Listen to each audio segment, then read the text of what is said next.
తిరుపతిలో టీటీడీ పరిపాలనా భవన ప్రాంగణ మైదానంలో వైభవంగా గోదా కళ్యాణం జరిగింది.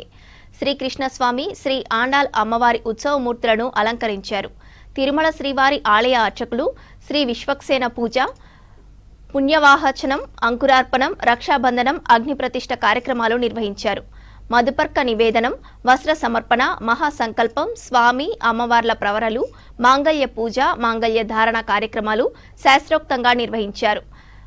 వారణామాయిరం, మాల పరివర్తనం, అక్షతారోహణం జరిపి చివరగా నివేదన, మంగళహారతులు నిర్వహించారు. గోవిందనామ సంకీర్తనలతో గోదాదేవి కళ్యాణాన్ని వీక్షించి భక్తి పార్యవశంతో తన్మయత్వం చెందారు భక్తులు.